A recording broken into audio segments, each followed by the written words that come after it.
Alright everybody, hello and welcome as always. I'm Sean, and this is In The Mixer, episode 154 of our Isle of Man series. Happy Thursday, wherever in the world you might be watching from. Now, if you haven't gone back and watched yesterday's episode, go and check that one out. It'll kind of bring you up to date with where we're at in our season, how our Premier League campaign started, how our Champions League campaign has started as well, introduce you to your squad, all that sort of great stuff. We've got two more massive fixtures in today's episode. I think yesterday we played Manchester United and Real Madrid. Today we've got Chelsea and Man City in the league and Carabao Cup respectively. It's going to be huge for us. We're not going to waste too much time. We are going to jump straight in.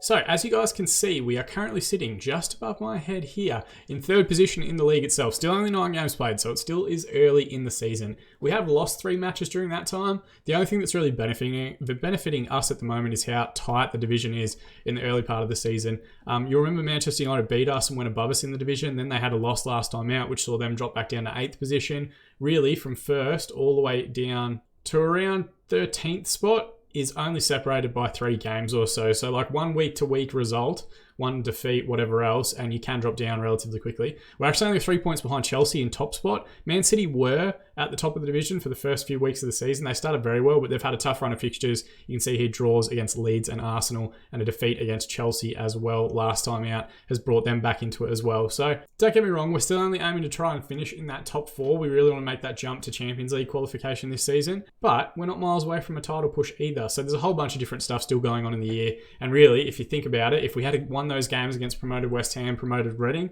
maybe we'd be in a wholly different situation where we'd be talking about being top of the division 10 games into the season, which, coulda, woulda, shoulda happened, but we're not going to get bogged down in that. We're going to focus on getting good results today and playing now top of the league Chelsea, as well as playing our Carabao Cup fixture against Man City. Now, we have played a couple of games off screen. We, of course, lost to Real Madrid as the last game in yesterday's episode. We beat Watford 3-1 in a good performance. Rivera and Haji getting amongst the goals there. We then had a very good performance against Everton, 4-0 victors on the day, and a 5-0 win against Dynamo Kiev in the Champions League, which puts us second in our group, which is fantastic for us. You see Real Madrid, 3 wins from 3. I think they're expected to top the group, but we are now in pole position to get out in second position. And even if everything does go haywire, at least I think with Wolfsburg struggling through their first 3 games, it does mean we're more likely to drop into the Europa League than we are to miss out on further European football or knockout stage football at any point. You might be wondering, how did we turn around that result as easily as that? We just made a couple of adjustments to the tactic, a few tweaks. You can see we've gone a little bit more asymmetric. Lucas Gabriel's the main reason for that. We do want to try and get him to be an attacking winger on that right-hand side, but he is more suited to a right midfielder at the moment, so that's where we're playing him, albeit with attacking instructions to get forward and break into this area as much as possible. And I don't know if I can bring up his form from his most recent game against Everton in the division itself. Against Dynamo Kiev, he got 4 assists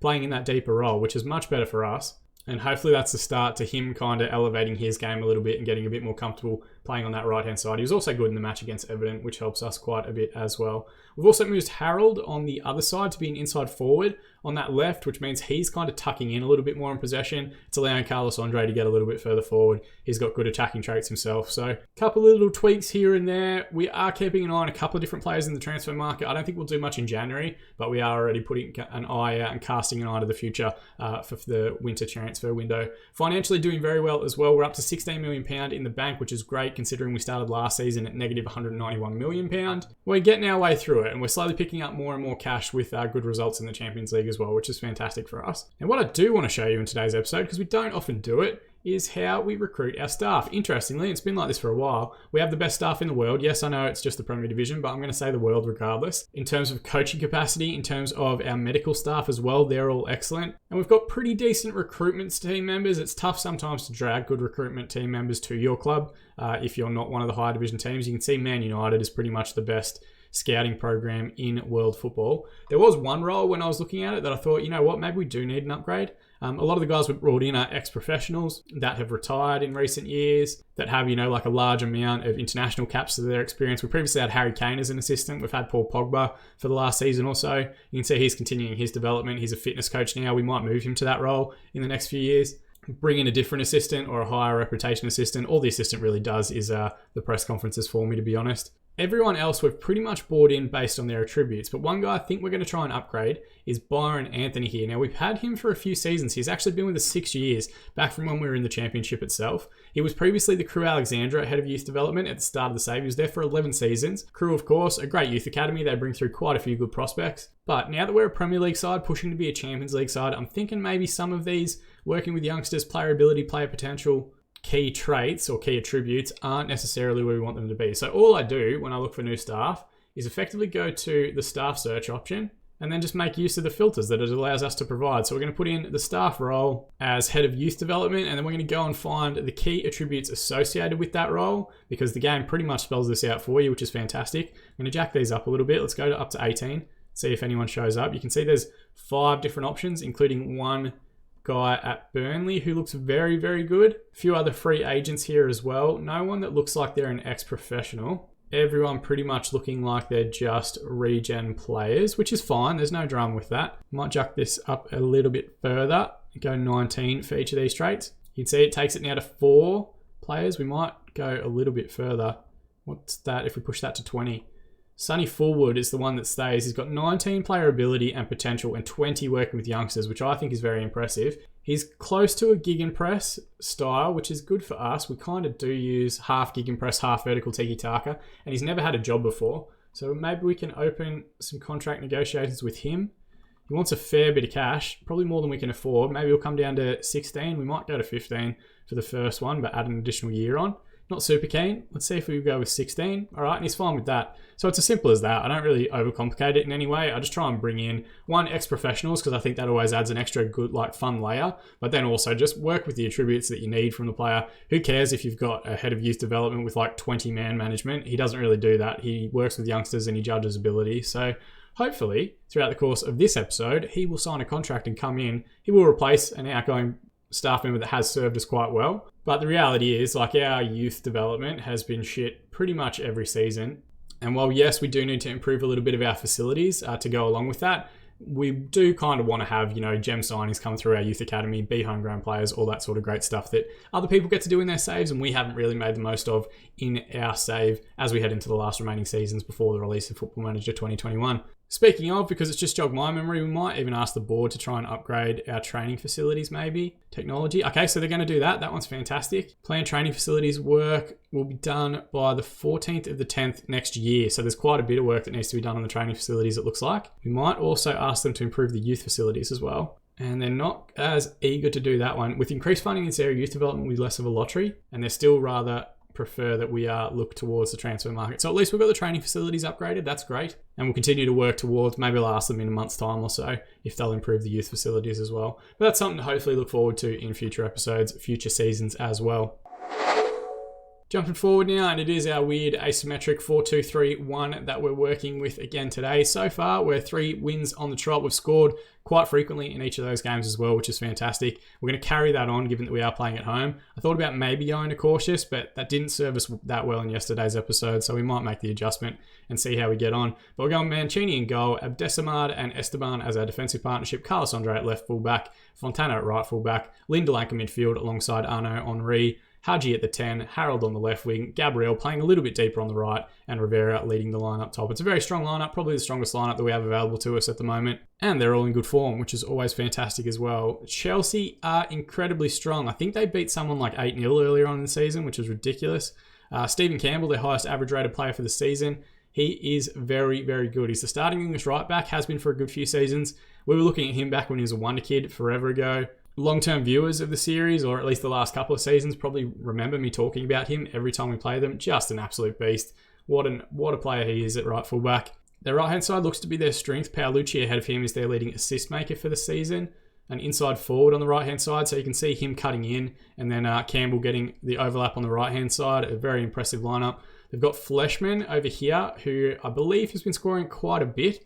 Picked him up from Schalke a couple of seasons ago, had a betting-in period last year, but very much hitting the ground running this term. 3 goals in 9 appearances in the league itself. Couple in the Carabao Cup as well, but 17 dribbling, 18 finishing, 18 first touch, all very impressive from the German. They're playing him on the left wing today, which means Josef Heinen, another previous wonder kid who came through the Borussia Dortmund Academy, leads the line up top. Now, he's a striker. He's a 10 by trade. Can play as a striker as a natural ability, though. Again, just phenomenal traits. 17 dribbling, 16 finishing, 18 first touch. They're very, very good. They only need a chance or two to put a few goals past you. It can be very difficult. We're going to assertively tell everyone, I want you to pick up where you left off last time out. Let's not worry too much about Chelsea and what they're doing. Let's focus on our own game and getting a good result. And of course, 3 points here would put us level on points with Chelsea. It might see Man City go top of the league again, but we'd only be behind them on goal difference depending on the result. Won't get too far ahead of ourselves though. We still haven't drawn any games in the league itself this season. That surely will change in the future, but really we just want a good performance and continue what has been a good little run of form. We're through 30 minutes, not a lot happening for either side in terms of highlights. We're just going to hit demand more, and right as I do that, they immediately get a highlight. Ball's pinballing around. Fleshman's gotten to the goal side. Haji does very well to recover possession. Could go up the channel towards Rivera. He does now. Got a lot of work to do, 1v2, but he's got the pace to get away from players if he can turn. Just slow down now, wait for support. Ball in for Henry. It's a wonderful deep run from Arnaud Henry. It's not what you expect from your deep line playmaker, but it's a phenomenal run into the box, and he's gotten himself in between two defenders and flicked it home. Rivera does a whole bunch of work here. I don't know what that defensive transition was Chelsea were doing, switching the defender, going to the ball. Rivera just puts it into a good area. Misbah, I think it is for Chelsea, one of the central defenders, misses the ball, and Henry side foots that one home on his favoured left peg for a 1-goal advantage, perhaps against the run of players. You look at it statistically, but we haven't really seen many highlights for this Chelsea side either. 2 minutes of additional time to be added on. We're through the majority of that now, and the referee calls half-time. 2 shots, 1 on target, 45% possession for the Isle of Man, but Arnaud Henry with the go-ahead goal. Chelsea, 4 shots, 2 on target, 55% possession, and you'd think they're probably going to get a bit of a hairdryer at half-time and come out attacking in the second half. Assertively, I'm going to say don't get complacent out there. We don't use that one often, so hopefully we can try and give everyone some focus. And tactically, there's a part of me that wants to drop back to cautious. I think I'm going to stay on positive. It's working so far, so let's not panic too much. And we'll give it 15 minutes and then kind of review how we're doing. Ball here with Lucas Gabriel. Done well to keep it in and beats the fullback and drags a defender across. Ball for Rivera. It looks like he might have been pulled back here from the striker. From the defender. And we've got a penalty. It's going to be Rivera with the opportunity. He misses as many as he scores when it comes to recording episodes. But this could be a huge 2-0 advantage for us. And he sends the keeper the wrong way for his second goal. Oh, no, not second goal of the game. 10th goal of the season and first goal of the game. But fantastic stuff from Isle of Man here. Now we've got a 2-goal margin to defend. And with about 40 minutes remaining in the match, it's really up to us to try and hold on to this lead. Chelsea will start attacking a bit more aggressively as the half wears on. They've got the ball here as well into Kachea. Now Heinen, who's coming very deep to pick up possession. Switch out towards the left-hand side. This is where we've got to be careful. This right for them. Campbell with the overlap. Backstick ball towards Batch, and it's cleared away by Esteban. Harold flicks it onto Rivera. Is that the end of the highlight, or are we going to see a counter-attack for us here? The highlight does come to an end. That is Rob Batch, who was previously, I think, of Watford. They picked him up during the off-season. Batch again with the header. Mancini with a wonderful save down to his left-hand side. Is the highlight going to continue here? He sends it out to the right, where Gabriel has an acre of space in front of him. Skips past one challenge in midfield. Heinen with a good tackle. Batch to Bell. They are starting to get a little bit of forward momentum with Batch here. He's had a couple of headers, and he's getting involved now in possession as well. Back to Bell. Gabriel loses out to him. Overlapping fullback now on the left-hand side. Someone's got to go to him in the box. Stand him up, boys. Cuts back to Batch, Bell, Heinen. Too many Bs, and then thankfully we do scramble the ball away. I'm going to hit pause with about 30 minutes remaining. Let's have a look at these ratings. Harold hasn't had a great game. We might bring on Matteo just for some additional support, and we can actually drop him a little bit deeper as well in midfield, go to more of a 4-4-1-1. David Lind hasn't had the greatest game either. Maybe we'll bring on Chris Miller. Let's leave him as a DLP on defend. Let's just see how that goes. Assertively, I have faith in you. And then we're also going to use Old Get Creative. Old Faithful, after an hour, it usually does a pretty good job of giving everyone some inspiration and getting a hold of the ball for a little bit. You can see, as things stand, we go to 21 points. It looks like City are 1-0 down to Aston Villa, which is out of nowhere. With 10 minutes remaining, how can we hold on to this lead? Mateo's on a 6.6 after coming on. That's not great. Gabriel hasn't played particularly well. Gabriel has played particularly well, but he hasn't got a whole lot of conditioning left. I don't know what I'm reading. Maybe we just go a little bit more direct. I might take off Haji, because I know he's been struggling for a bit of fitness at the moment. And maybe we'll go 2 up top and a little bit more direct with 10 minutes remaining. Uli Schaefer, he scored 1 goal for us. He has opened his account, but the poor dude, he just gets 10 minutes every single week, it feels like. We're going to use a demand more shout as well. Just try and hold on here for the last few minutes. 3 minutes of additional time, and Henry with a wide free kick towards backstick. Campbell gets it away, but Gabriel picks it back up. Esteban, back out to Henry. Can he turn provider in the late stages of this one? Batch recovers, and his clearances only get to Esteban. Now to Gabriel, who turns away from his winger there superbly. Looks for the cutback. It's cleared away though. Now Batch is going to come forward. Miller with a good challenge in midfield. Back to Henri. Now Gabriel into the corner again. He might be knackered, but he's done very well. Gets a reverse pass from Rivera. Forces a good save out of the keeper, and Chelsea scramble it away. This has been as good a performance we've had all season. 2-0 victors in the end. Arnaud, Henri and Rivera with the goals. 5 shots, 4 on target, 45% possession for the Isle of Man. Chelsea, 12 shots, 5 on target, 55% of the ball. Passionately, we are going to say, very nice victory, boys. Well done, and everyone's responded positively, which is fantastic. Keeping that morale up as much as possible. I'll tell you what, that's a really, really good result heading into a huge game in the Carabao Cup against Manchester City, who in the end lost 2-0 to Aston Villa. So we do move up into second position, level on points with Chelsea, but behind on goal difference. Rivera gets the man of the match award with a 7.9. Fonseca, who is, I think, at the start of the database, the Shakhtar Donetsk manager. Yeah, he's been at Roma, then Juventus, then Bayern, and now Chelsea this season. I think the first time we've come up against him. I don't think we played Bayern Munich since we made any European matches. And a good few results going our way around the division as well. Leicester and Leeds only drew, so they don't catch up any further. United win, but United always win. Arsenal with a good win, and City dropping points. Fantastic, fantastic stuff for us. We've only got 4 days until the game against Man City, and usually for the Carabao Cup, I would rotate quite heavily, and I would try and bring in a lot of our squad players. I don't think I want to do that. I think I want to just, while this team's in good form, I want to keep this shape, this style, this structure going. So I'm going to give all that starting 11 one rest day to hopefully get their condition and sharpness back up above 90%. But now, magic of editing, we're going to jump forward. Actually, we'll jump forward. If that head of youth development signs, we'll bring him across, and I'll show you guys that. But otherwise, we'll jump forward to the starting lineups for the City game. All right, so we have actually had Sonny Fulwell come forward and say that he wants to join the club, which is great. Does mean we're going to say goodbye to Byron Anthony. He will move on. But I think it's an improvement. He doesn't have the best reputation. He doesn't have like the history that I think comes with having a whole bunch of youth appearances or international appearances. But he's got the traits and attributes. It'll be very interesting to see what our youth intake is like at the end of this season. All of them have been trash up until this point. We've never had a good player come through. But very, very curious to see how that actually works at the end of this year. All right, and that does bring us forward to the game against City in the Carabao Cup. Now, Carabao Cup, not super important to me, if I'm being completely honest. We would usually play like a backup 11 in each of these fixtures just to try and get them some form, some fitness. But I think like we're in good form. I want to keep that going. So I don't want to make too many adjustments to the team if we don't need to. So it's an unchanged lineup for us, but a very, very strong 4-4-2 for Manchester City, who of course are now managed by Patrick Vieira after having a few different managers over the last few years. They had Leonardo Jardim last season. He got sacked at the end of the year when they didn't win the title. Thomas Tuchel before that. Guardiola was there from 2016 all the way through to 2032. He had a really long stint as a Man City manager. Won the league 8 times and 14 cups during that period as well, which is ridiculous. They actually haven't won a league since he left. So they're into their 8th season without a trophy, which is crazy. It's 28-29 when they last won the division itself. Still an incredibly strong squad though. They've got Vasher up top, their leading scorer for the season, 26-year-old elite striker for the French national team.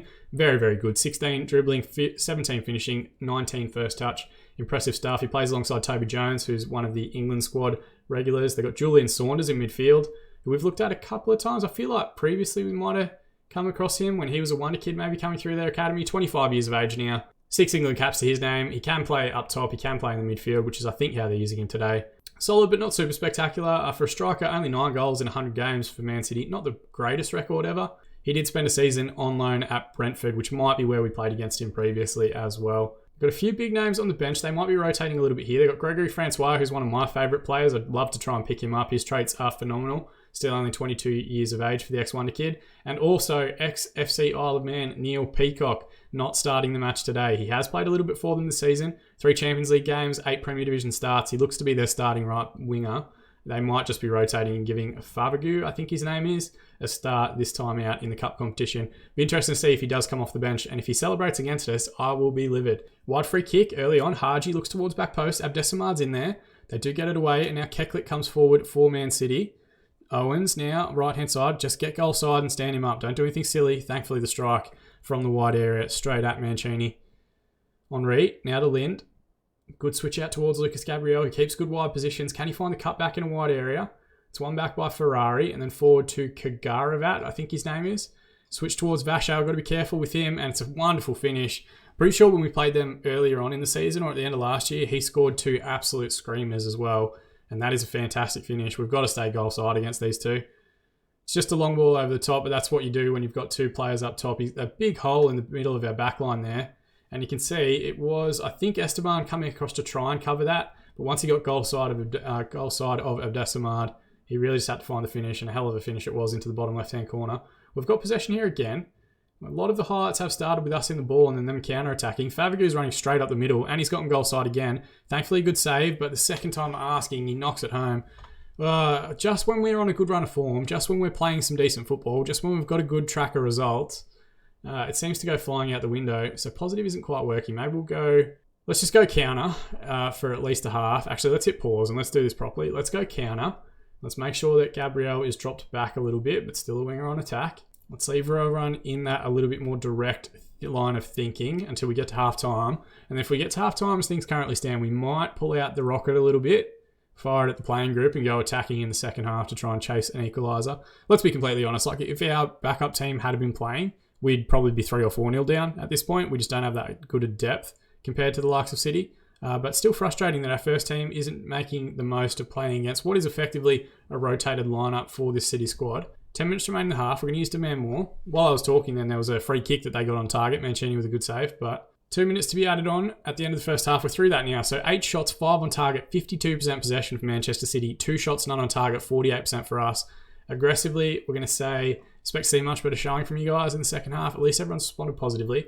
We might go back to attacking a little bit here. Let's set up our wingers in their preferred role. So Gabriel's sorted. Let's get Harold as an inside forward. And as we always do, we'll give it 15 minutes. We'll have a look at form, fitness, all that sort of stuff, and make some subs to try and salvage something. They've got a highlight here, though, and they've gotten out very, very easily. Fagner Antonio finds Toby Owens, and he finds the finish. Second goal of the season for Toby Owens. He might not even be playing in what is a very, very good Man City lineup. It's not great defending from us either. There's a few gaps appearing in the centre of defence, and I think it might be Abdesamad again who gets caught goal side. They just drop it into that little corner, and Owens with a good finish. He's a left-footed player, but naturally, but it's a good right-footed finish. Rounds the keeper well and slots it into the back of the empty net. Maybe that attacking adjustment wasn't the right one to make. They've got a corner here as well. If they have another chance, we've cleared it long. Rivera will try and chase it down, and he's given it straight back to Ferrari. Fontana should recover. We had bodies breaking forward then if Rivera had been able to keep it in. Fontana now. Mancini across to Abdesamad. Just wait for them to commit. Now it's Carlos Andre. Now he's got time in front of him. What can he do in the wide area? Goes past one challenge. Find a supporting player. Finds Henri now. Back to Andre. Now Henri. Can we work this down the left? He goes long forward. Cerrone comes out and claims for City. Oh, and I've got the hiccups at the worst possible time there. Highlights continuing here. Cerrone sends everyone long forward. No one challenges Vasha, which is infuriating. Abdesamad, he's turned him again. He committed to the ball way too late. Alan Vasha, once he gets goal side, he just scores. That's basically the moral of the story. Let's go and make some early subs. Actually, we'll watch the goal because it is an exceptional finish. 2 very, very good finishes from Vasha. We leave him alone, allow him to bring it down, allow him to turn away, and just rifle that in from 30 yards. He's a pretty good player. What's he on a week? £425,000. We will never be able to afford him, not in a million years. We do have a throw in here wide right, which has immediately started before I've done these subs, but they've won possession back. Kagaravat moving forward on the left-hand side. Just stand him up, boys. Don't do anything silly. Lind with a good challenge. Keeps it in as well. Finds Esteban. Back to Fontana. Now Henri. What can we do from a deep area? Haji. Henri. Ball over the top for Rivera to chase. Had a lot of work to do. It's recovered well by Man City. Keklik, back to Whelan, now left to Kagaravat, into Keklik. They're just pulling the strings at the moment. They're walking past their players in midfield, and Keklik, strike from distance, wasn't far wide. All right, we're going to drop back to our cautious mentality. Let's sort these by how everyone's playing. Our 2 central defenders, both on 6.3s, and to be honest, it's kind of felt like it watching the game. We'll take off Abdesamad. He's the younger of the two. We'll give him a bit of a reprieve. Rivera hasn't played particularly well. We'll bring on Schaefer. And do I dare risk doing 3 subs at once? It's our 2 fullbacks, 6.4 for Carlos Andre and Fontana with a 6.5. Defensively, we just haven't been at it today. Assertively, I've got faith in you. We'll hold on to that last sub for the last few minutes. And why not? Let's use a get creative shout. And we've immediately got an injury, which I guess I'm glad I held on to that last sub. What sub should we make, though? That's the problem. Harold can play at right midfield. Maybe we go super defensive again. Bring on Mateo a little bit deeper. Switch Harold to the other side. let's just set them to be wingers on support. Let's try and help out our fullbacks as much as we can. And 30 minutes remain. We're already down to 3 subs used. So if anyone gets injured, we're going to be in some trouble. Neil Peacock's come off the bench against us. If he scores, it will break me. But we've made it through the last 10 minutes. Maybe we should have just been cautious in this one away from home since the off. It seems like we have been handling the majority of what they've thrown at us since we shifted to cautious. So it might just be poor management on my part. In the end, 4-0, we're out of the Carabao Cup. I guess that gives us more chance to focus on the league, which is more important. 14 shots, 8 on target, 48% possession for Man City. 4-0 victors on the day. 4 shots, 2 on target, 52% possession for the Isle of Man. I'm going to aggressively say not happy with the result, and everyone has at least responded positively, which is the best we could hope for in such a situation. United also knocked out of the Carabao Cup, Southampton out as well. So we're not the only ones that have fallen at that stage, but still, would have been nice to get through, keep our good run going. And Lucas Gabriel's got sprained ligaments, which is horrific for us. Don't worry about your injury. Thankfully, he has responded positively, which is great. Games are coming thick and fast. We don't have much of a respite going into November. We've got a good chunk of games. What I think we want to do is try and focus more on maybe this, for tomorrow, the last game of our Champions League group. So we might play Leeds because they are the reigning champions, struggling a little bit this year, down in 17th spot. But then we've got Real Madrid at home. A bit of a revenge mission. They did beat us 3-0 handily earlier this week. And I guess potentially that's probably our last opportunity to really try and top the group, provided we get good results against Dinamo Kiev and Wolfsburg. And hopefully we also get around that time the knockout round draw, which could be good to see. Maybe actually we'll switch that. Maybe we'll do the Madrid game first. Maybe we'll play Norwich after that. And then we'll get the group stage draw the following Monday. Maybe that works a little bit better. I don't know. We'll figure it out as we go. Or we'll play Leeds and then we'll skip the Norwich game, but I'll tell you the result in the episode or something like that. We'll figure it out. As always, guys, thank you so much for watching. That is the part that means the most to me. If you wanted to go that extra mile, support the channel that little bit more, you can drop a like on this video. Please, that YouTube algorithm, get us higher in search results when people start looking for FM content, which I'm sure is going to increase as we get towards the release of FM21. If you wanted to subscribe to the channel, you will be kept up to date on all the future videos that we release Monday to Friday, all the way up to the release of Football Manager 2021 as well. As always though, guys, more than anything, I just appreciate you all watching. I've been Sean. I'll see you all again in the mixer.